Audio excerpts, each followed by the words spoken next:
대기업은 도움이 되겠죠. 근데 일반 아티스트들은 도움이 안 되죠. 예를 들어서 예전의 방식으로 얘기하면, 예전에는 모델링을 하면은 핸드폰 모델링 하면 핸드폰을 갖고 와서 이걸 갖다가 막 CH 막 자로 재고 막 이거 펴보기도 하고 이 하고 막 이렇게 하면서 이거 갖다 만드는데 한 두세 달 걸렸거든요. 지금은 포토스캔이라고 해가지고 딱딱딱딱딱 하면은 모델링 끝. 2분 안에 나와요. 그럼 모델러는 이 모델링을 두 달 동안, 아니 2주 3주 동안 했던 모델링은 이제 설 자리가 없어지는 거예요. 점점점 그렇게 바뀌어요. 모션 뭐 애니메이션? 모션 캡처 봐가지고 애니메이션 해가지고 클리너만 하면 되는데 점점점 그렇게 라이팅 HDRI 다 찍어가지고 그거 갖다 적용시키면 라이팅이 되는데 굳이 이렇게 손으로 다 파라미터 조정할 필요 없는데 점점점 생성 그리고 디지털 휴먼? 예전에는 다 스캔 떠가지고 만들었지만 지금은 이제 뭐 저거잖아요. 그 언리얼에서 만드는 메타 휴먼 같은 거 그냥 딱 다운받아가지고 그냥 적용시켜가지고 하는데, 그리고 저는 이제 농구를 좋아해서 2K 시리즈 보면은 사진 이렇게 카메라로 이렇게 툭툭 찍으면 그대로 올라가는 것도 있고, 최근에 ESPN에서 어떤 사람을 갖다가 카메라로 이렇게 찍어가지고 실제 농구 경기에다가 적용시키는 것까지 막 보여주고 막 이랬거든요. 예전에는 다 사람이 했던 게 이제 기계가 하는 거고, 기계가 하는 거가 되면 분명히 대기업은 돈을 버는 구조가 되지만 아마 사람들, 소규모인 회사들은 그 일자리가 없어질 거라서 아마 그거는 준비를 해야 될 거예요. 그리고 나의 경쟁력이 그러면은 과연 무엇인지를 고민해 봐야죠.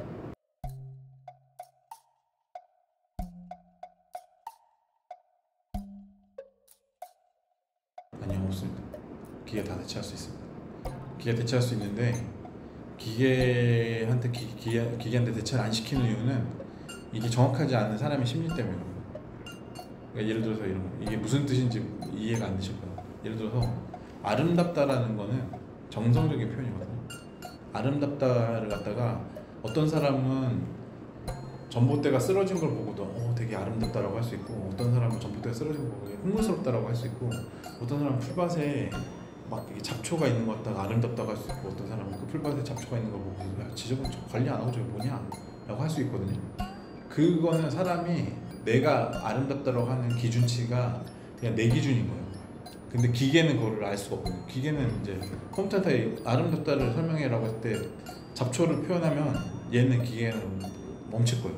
이게 뭐야 도대체 아름답다 기준이 뭔가 그러면서 뻗을 거예요.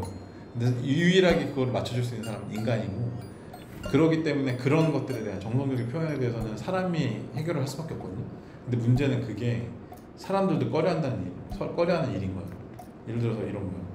구름이 흘러간다가, 아티스트가 봤을 때 구름이 흘러간다라고 하면 구름이 왼쪽에서 오른쪽으로 흘러갑니다. 오른쪽에서 왼쪽으로 흘러갑니다. 아니 뎁스로 이쪽으로 좀 안쪽으로 흘러가면서 오른쪽으로 흘러갑니다 라고 하면 되게 명확한 일인데, 클라이언트는 구름이 그냥 흘러가고 나도 이거 해본 적 없기 때문에 예쁘게 흘러갔으면 좋겠어요 라고 하지 그 예쁘게 뭔지 모르거든요. 근데 컴퓨터는 그거를 오류가 나는 거예요. 예쁘게 도대체 예쁘게 뭐야 라고 해서 찌직찌직 하면서 멈출 텐데, 사람은 제한을 할 수 있거든요.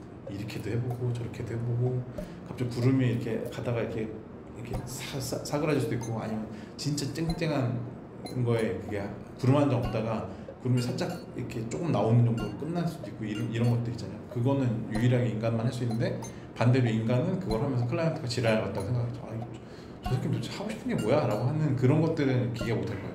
근데 인간은 할 수 있으니까 그런 것들에 대한 기회는 계속 생길 건데, 이제 그걸 한 사람들은 약간 꺼려지겠죠. 계속 점점점 꺼려지겠죠. 이게 맞나? 이거 하는 게 맞아? 이렇게 되겠죠.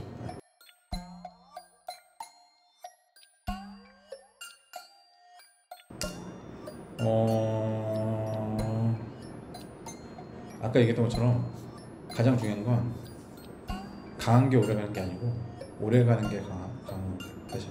근데 보통은 반대로 생각하고 있죠.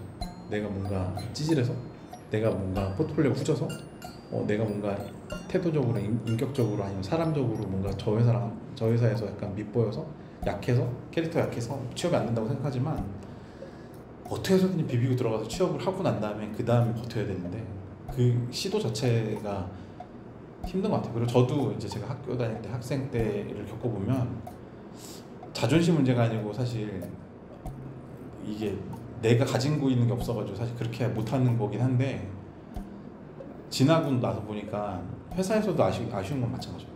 학생들이나 이제 취업하고 싶은 사람들도 아쉽지만 결국은 회사도 아쉬워요.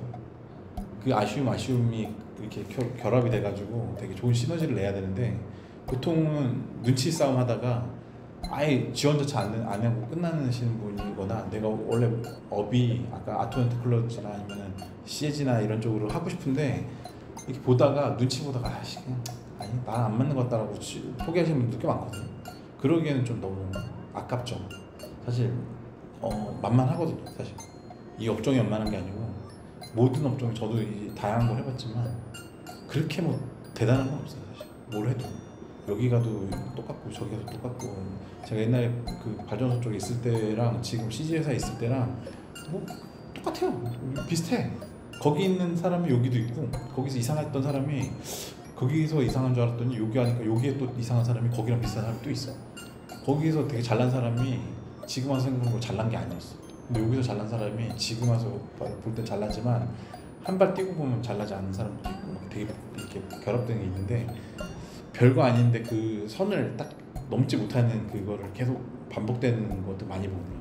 학생이 예를 들어서 졸업생이 40명, 50명, 100명이다라고 했을 때 그걸 못 넘고 버리는 사람이 한 80%가 못 넘고 30%, 20%, 30%는 그 선 넘어서 어떻게든 꾸역꾸역 잘 나가고 이렇게 하는 거 봤을 때 조금 아쉬워. 사실 조금만 더 넘어가면 되는데 다 그렇거든요. 스포츠도 그렇고 모든 게 똑같거든요. 그렇게 안 되던 게 어느 순간 한 번 되면 그 다음부터 되게 자연스럽게 되고 막 이런 게 있잖아요. 뭐 스케이트보드 타도 알리라고 이렇게 점프 뛰는 게 그렇게 연습할 때 안 되는데 한 번 어떻게 우연찮게 딱 됐는데 그 다음부터는 되게 자연스럽게 되고 레이업을 하는데 되게 안 되다가 어느 순간에 왼손 레이업을 딱 했는데 이게 갑자기 되게 잘 돼. 그러면 그 다음부터 되게 잘 되고 그 감이라는 게 있거든요. 그 선이 있는데 그 선을 못 넘는 거에 대해서 너무 아까운 거예요.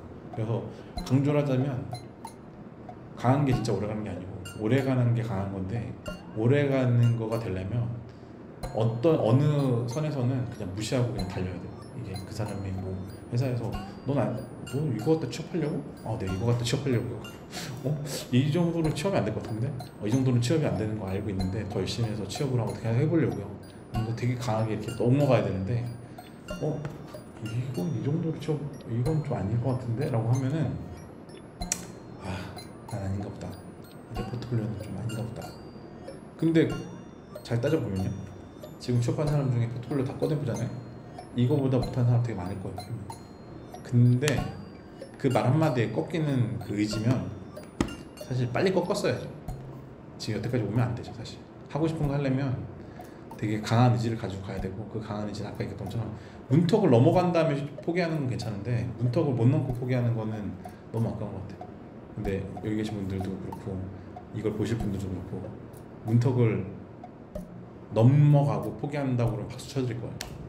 그래 역시 MG 대단하다 라고 할 텐데 문턱을 못 넘어가고 포기하는 거는 그냥 못 넘어간 거예요. 그냥 안 넘어간 거죠. 안 넘어가고 포기하는 거는 좀 안타깝죠. 사실 저는 되게 재밌거든요. 지금 하는 일이 되게 재밌습니다. 네. 제가 발전소 개통이 될 때 첫 월급이 이거는 이제 뭐 촬영 외적으로 첫 월급이 그때 호봉제여가지고 250만 원이었거든요. 첫 월급이 제가 군대 대신에 방위산업체로 해가지고 취업된 거니까 첫 월급이 250에 보너스가 600%, 550%, 600%예요. 그러니까 한 달에 한 번씩 월급의 반 정도가 나오는 거였어요. 그러면은 지금 연봉제로 따지면 4,500 정도 되거든요. 초봉이 4,500이에요. 근데 이제 시적계 제가 17년 전에 시적계 들어오고 나서 첫 월급이 연봉으로 1,800이었어요. 뭐 웃기죠. 회사는 또 강남이라서 맨날 빵 사 먹으면은 그 돈 다 써요. 근데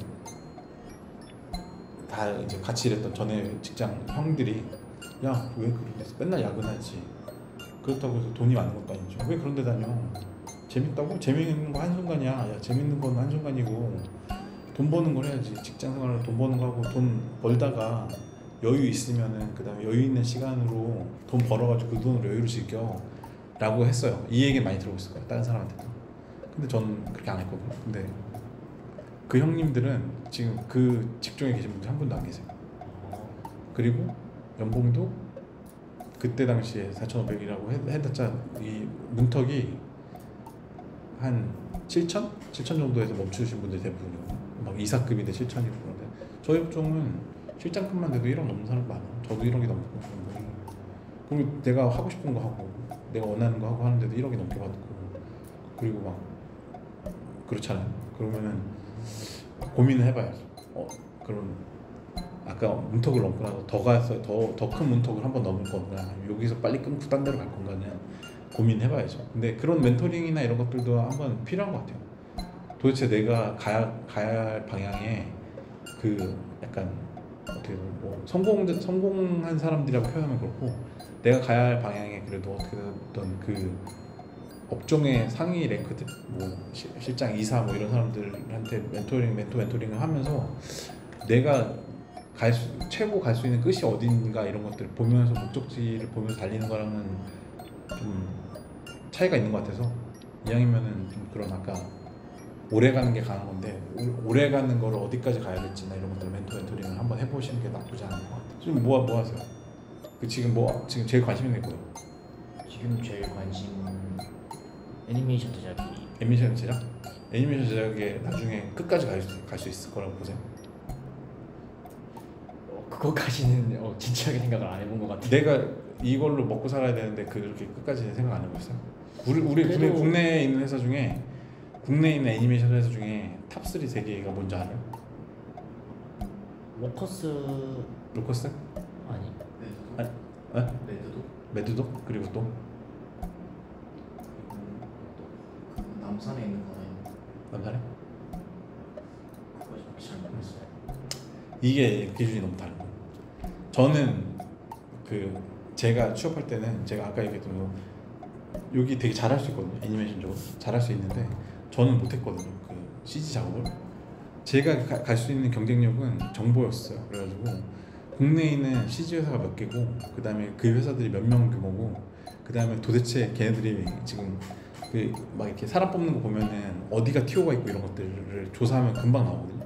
그거 가지고서 그 포트폴리오 만들어가지고 빨리빨리 이렇게 이쪽이 매칭호가 필요하다고 매칭호 포트폴리오 빨리 만들어가지고 딱 보내고 이쪽이 뭐 애니메이터가 필요하다고 애니메이터 딱 보내고 라이팅이 필요하다고 라이팅 딱 보내고 이렇게 하니까 연락이 다 왔어요. 근데 진짜 잘하는 우리 학원의 그 같은 반 애들은 연락이 안 와요. 3개월이 지나도 안 오고 4개월이 지나도. 왜냐면 걔가 지원한 거는 라이팅인데 그 회사는 라이팅이 꽉꽉 차 있는데 거기다 문을 뚫어봤자 어차피 뭐 걔네들 뽑을 생각이 있겠어요. 경력자가 있는데 경력자 내보내고 신입을 뽑을 리도 없고. 근데 그런 것들까지 포함한 내가 앞으로 가야 될 미래면은 그런 것들 포함한 이제 이거를 방향성을 찾아야 되는데 보통은 하고 싶은 거는 확고한데 그래서 내가 뭘 하고 싶은지 어디까지 갈 수 있는지 이런 것들이 없거든요. 그래서 나는 만약에 애니메이션 쪽으로 진짜 가고 싶다라고 하면은 애니메이션 관련된 국내 유명한 그런 그 슈퍼바이저 내지는 애니메이터 이런 사람들하고 꼭 한번 밥 한번 먹으면서 이런저런 얘기를 들어보는 게 내가 만약에 애니메이터면은 나는 저기한테 나는 애니메이션에 관심이 솔직히 없거든요. 하지만 내가 애니메이터면은 해외로는 파이널 판타지를 만들었던 그 애니메이션 파이널 판타지 어드벤처 칠드런 만들었던 그 애니메이터 네 아니면은 국내라고 하면은 투바 엔터 그 있잖아 그 라바 애니메이터나 아니면 라바 이렇게 중간중간에 스토리보드 나오는 거 있잖아요. 그 사람을 만나가지고 한번 들어보고 내가 그러면 만약 이런 거 하고 싶으면 어떻게 해야 되는지를 들어보고 진짜 간절하면은 돈 진짜 1년 동안 연봉 반으로 깎아서도 좋으니까 당신 밑에 어시로 일하고 싶다라고 들어갈 것 같아요. 진짜로 만약에 진짜 그 정도의 하고 싶으면 물론 저는 그렇게 하고 싶지 않고 제가 CG 할 때는 그 정도의 막 너무 하고 싶어서 이거 하고 싶어 이건 아니고 아까도 얘기했지만 저는 나 이왕이면 화려한 거 하고 싶다였지 내가 내 돈을 쏟아부으면서까지 그렇게 하고 싶다는 아니었기 때문에 온도차가 다를 수 있겠지만 만약 진짜로 그게 목표다라고 하면은 짐 싸들고 넘어가는 일본으로 가는 거죠. 가이낙스 가가지고 막 두들기고 돈 첫 해는 연봉 무조건 반땡 할게요. 둘째는 뭐 할게요 라고 하면서 배워가지고 이제 거기서 쌓아 올린 거 갖다가 이제 국내 와가지고 이제 크게 나 이런 거 아니면 안 가? 이렇게 하는 것들도 계획 중에 하나로 세워야 되는데 너무 이제 딱 닫혀 있는 게 위험한 거죠 사실. 네. 제가 약간 공대생이라서 그래서 계속 기준이 그거였거든요. 첫 질문이 그거였어요. 학원을 다니는데 우리 학원에 우리 반에 있는 애가 17명이야. 나까지 포함해서 17명이야. 근데 한 타임에 3타임이 돌아가고 있어. 학원에. 우리 학원이. 그때 MBC 아카데미라는 거였는데 3타임이 돌아가. 그럼 7명 곱하기 일단 3이 되는 거야. 동시간대. 근데 시간을 보니까 6개의 타임이 돌아가고 있어. 그러면 17명 곱하기 3반 곱하기 6 타임인 거예요. 그러면 이 학원에서 배출되는 한 달에 배출되는 학생이 그 인원인 거야. 벌써 200명이 넘어. 근데 학원이 또 그 학원만 있는 게 마피아 있고 SF 필름스쿨 있고 뭐 있고 학교까지 치면은 한 달에 배출되는 학생이 벌써 못해도 한 달에 그 학기까지 다 포함하면은 한 학기에 못해도 한 4,000명 정도가 나오는 거야. 한 학기 4,000명이 나와. 내가 가려고 하는 그 업종에. 근데 4,000명분의 1로 했을 때 이제 고민이 되는 거죠. 내가 학교 다닐 때 모의고사를 보면은 뭐 몇십만 명 중에 1하기도 이제 쉽지 않겠지만 몇십만 명 중에 몇백 등 하는 것도 쉽지 않은데 4,000명분의 1 하는 거? 이게 가능할까? 라고 하면은 다행스럽게도 그들은 관심이 딴 데가 있어. 뭐 마야로 애니메이션 만드는 거, 마야로 뭐 만드는 거, 가이낙스에 아까 얘기했던 뭐 어디 뭐 눈은 되게 높아. 근데 실질적으로 우리나라에 뭐 회사가 몇 개 있는지도 모르고 몇 명 있는지도 모르고 TO가 뭔지도 몰라. 그러면 4,000명분의 1이 아니고 한 40분의 1이 될 수도 있겠다라는 생각으로 했는데 역시나 아니나 다를까 그렇게 취업이 되게 빨리 된 거거든. 여기 계신 분들 되게 냉정하게 그런 것들을 고민하면서 달려오시는 게 유리한 거죠. 그래서 아까 얘기했던 강한 게 오래 가는 게 아니고 오래 가는 게 강한 건데 거기에 목적지를 정하고 그 다음에 되게 영리하게 선택을 해가지고 가면은 의외로 되게 쉽게 빨리 갈 수 있을 거다라는 생각을 하고 있어요. 네. 너무 얘기가 길었나요? 아니